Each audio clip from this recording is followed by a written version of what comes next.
Quero falar do dia de ontem para você. 1º de outubro é celebrado o Dia Internacional do Idoso. A data foi ontem, mas conhecer e respeitar os direitos dos idosos é algo para ser lembrado todos os dias. Maior expectativa de vida deve fazer com que o número de brasileiros acima de 65 anos praticamente quadruplique até 2060, segundo projeções divulgadas em 2013 pelo IBGE. De acordo com o órgão, a população com essa faixa etária deve passar de 14 milhões para mais de 58 milhões. A estimativa da Organização Mundial da Saúde é que o Brasil seja o 6º país em número de idosos em 2025, quando deve chegar a cerca de 32 milhões de pessoas com 60 anos ou mais. No período, a expectativa média de vida do brasileiro deve aumentar dos atuais 75 anos para 81 anos. Mas será que, diante desse cenário, as pessoas conhecem os principais direitos dos idosos? Eu conheço os direitos dos idosos e tenho certeza que não são respeitados. Eu acho que a coisa se prende à falta de educação. A maioria das pessoas acham que os idosos já não servem, já são inúteis, entendeu? Em tudo, no ônibus, metrô, os direitos de preferência em fila, sabe? No ônibus você entra, as pessoas fingem que estão dormindo para não dar o lugar que é do idoso.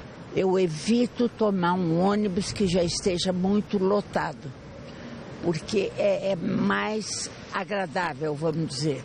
Tem muita humilhação e as pessoas chamam a gente de muvuca, não para os ônibus para nós, quando sabe onde que nós temos que descer todos os dias para fazer tratamento.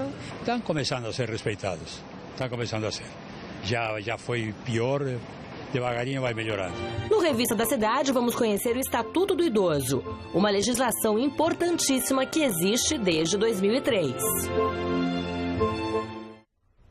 Pois é, né, gente? Nós realmente precisamos fazer valer todos esses direitos. Não adianta só estar no papel se no dia a dia as pessoas não vivenciam esses direitos. Muito mais do que conhecer os direitos é fazer valer tudo isso. Vamos conversar também sobre o Estatuto do Idoso com o doutor Luciano Oscar de Carvalho, que é advogado, está aqui com a gente hoje. Bem-vindo à Revista da Cidade. Obrigado, tudo bem? Bom dia. Viemos aí dar uma contribuição, né? Tentar esclarecer as dúvidas e os pontos principais aí do Estatuto do Idoso. Porque é realmente muito triste a gente ouvir esse tipo de entrevista que a gente ouviu agora e todas as pessoas disseram que os direitos não são respeitados na prática, no dia a dia. Mas no papel, o Estatuto do Idoso é uma vitória, a gente pode considerar assim, porque realmente a lei a gente pode dizer que é perfeita, né? O que prevê e o que traz de vitória e benefício para o dia a dia do idoso esse Estatuto? O Estatuto, na realidade, ele veio reafirmar tudo que já existe na legislação para todos. Só que, devido principalmente à fragilidade, né, dessas pessoas que tantos contribuíram para cá, teve que vir a legislação do idoso para reafirmar esse direito e, mais que isso, tentar conscientizar as pessoas, a própria família e tentar reafirmar os direitos para que eles não sejam violados, inclusive com penas, né? Tentar impor alguma sanção para que seja respeitado esses direitos. A partir de que idade uma pessoa é considerada idosa? Porque existe aí uma diferença dependendo do tipo de direito que ela vai adquirir. São 60 ou 65 anos? Pela lei, a regra geral são 60 anos de idade. Tá. Para algum tipo de benefício que pode variar. Por exemplo, o transporte público gratuito, a lei prevê 65, mas abre brecha para a legislação local instituir 60 anos. Por exemplo, São Paulo, o transporte público gratuito já é instituído aos 60 anos. Para você ter um benefício mínimo de assistência social, se você não conseguir... né? Uma previdência privada, são 65 anos. Também, tá. Bom, a gente foi até as ruas também para saber quais são as dúvidas das pessoas com relação ao Estatuto do Idoso, que a gente vai esclarecer com o doutor Luciano aqui no estúdio. Bom dia, meu nome é Evandro e eu queria fazer uma pergunta. O que fazer se a empresa de ônibus se recusar a fornecer passagem gratuita para os idosos? A gente pode abranger até um pouquinho essa pergunta, né, e falar não só da questão dentro da cidade, como fora também, porque aqui em São Paulo já vale, né, para os ônibus intermunicipais também, né? Na realidade, vamos para a primeira pergunta, que seria em âmbito municipal, né? Em regra, em todo o Brasil vale a regra dos 60 anos. A pessoa tem o direito, por simples apresentação da sua carteira de identidade, tendo 60 anos, pode ingressar no ônibus. Em 65, digo, aqui em São Paulo, como tem legislação específica, eles exigem um cadastro prévio, tá? Porque é um pouco mais amplo. Mas tendo 65 anos, a simples apresentação do documento obriga a empresa a permitir que você adentre o ônibus. A violação disso, você tem que chamar um funcionário, explicar, e se não der certo, você chama a polícia. Tá. Eventualmente, depois, cabe até algum tipo de ação contra essa empresa ou para quem impediu. Aliás, é crime impedir o acesso ao transporte do idoso. Ainda falando do transporte dentro da própria cidade, como que o idoso pode fazer denúncia no caso? Já ouvi vários idosos fazerem essa denúncia extraoficialmente, que o ônibus, quando vê que só tem um idoso parado no ponto, ele simplesmente não para, porque sabe que não vai pagar. Os motoristas dizem que são muitas vezes indicados pela empresa para fazer isso, porque não vão parar e vão direto para outro ponto. Como que o idoso pode proteger o seu direito numa situação dessa? Como pode fazer denúncia? Anotar o número do carro? Sim. O que ele pode fazer? Tem dois caminhos, né? O primeiro é anotar o horário, anotar qual foi o veículo, se tiver alguém que possa testemunhar isso, e levar em dois caminhos. Primeiro para a empresa, que se não resolver, você pode acionar o judiciário, o próprio Ministério Público, que é guardião também dos deveres aí da lei, de acionar a empresa e ver o que está ocorrendo. Inclusive, esse tipo de negativa da empresa pode levar até, eventualmente, a não ser renovado o seu contrato de concessão. Então, o que acontece? Não basta reclamar informalmente, tem que levar isso perante os órgãos públicos. Fazer valer o direito, como a gente falou, né? Do contrário... Vamos para a próxima pergunta, então? Vamos lá.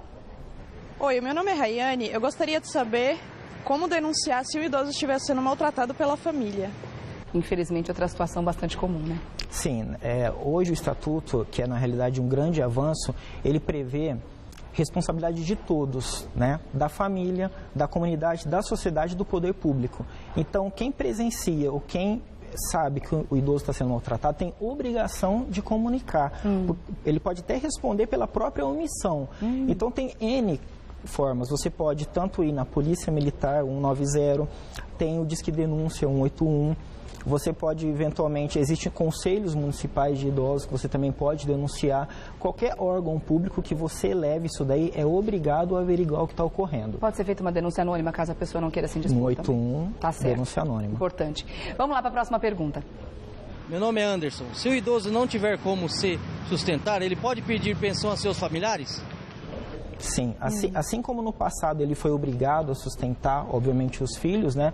Os filhos, quando o idoso mais necessita, também o são. E não somente os filhos.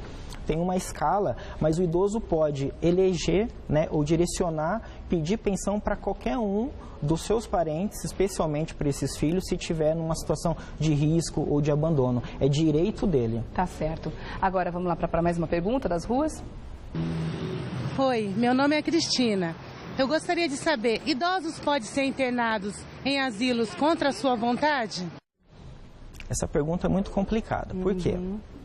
Em tese, contra a vontade, ele não pode. Mas o que você vai fazer quando os familiares não querem esse idoso? Existe hoje um trabalho, porque a lei, o Estatuto do Idoso, ele veio prestigiar a relação familiar. Né? Então, a intenção da lei é fazer com que o idoso fique no seio familiar. Mas se tiver, vai ter... No caso da família rejeitar esse idoso, existem tratamentos sociais, psicológicos, para tentar readequar a família, tentar trazer um convívio familiar adequado. Mas se não tiver, você vai deixar um idoso dentro de um local que ele não é bem-vindo, que seja maltratado? Essa questão é complicada, mas em tese não, ele tem direito a estar no âmbito familiar. Porque só essa rejeição a gente já pode considerar um maltrato psicológico terrível. Sim, é crime. Que o idoso deve sofrer no dia a dia. Crime, né? É previsto crime. Tá certo. Bom, é uma pena ter que encerrar, porque realmente é um assunto muito abrangente, mas a gente, com o nosso pouco tempo aqui, a gente pelo menos faz com que você pare para pensar no assunto, porque é muito importante, né? Como eu acabei de dizer, e é um consenso, claro, hoje estamos aqui conversando, somos jovens, mas daqui a pouco estaremos sim na terceira idade, queremos chegar lá muito bem, queremos chegar com os nossos direitos assegurados, então, se a gente respeitar hoje, a chance da gente ser respeitado no futuro é muito maior, né? Por isso, vamos pensar sobre esse assunto e conhecer os direitos do Estatuto do Idoso, que é muito importante. Dr. Luciano Oscar de Carvalho, que é advogado, esteve com a gente esclarecendo as dúvidas e eu deixo o convite aberto para que volte ao Revista em breve para continuar ajudando a gente aí a entender muito melhor esse e outros assuntos. Obrigada pela entrevista. Eu agradeço a oportunidade e mais que isso realmente é a conscientização. Conscientizando da importância do respeito ao próximo, ao idoso, não precisaria nem da lei, né? Mas ela está aí para ajudar o idoso. Tá certo. Obrigada mais uma vez, doutor Luciano. Obrigado, Até a próxima. Até logo.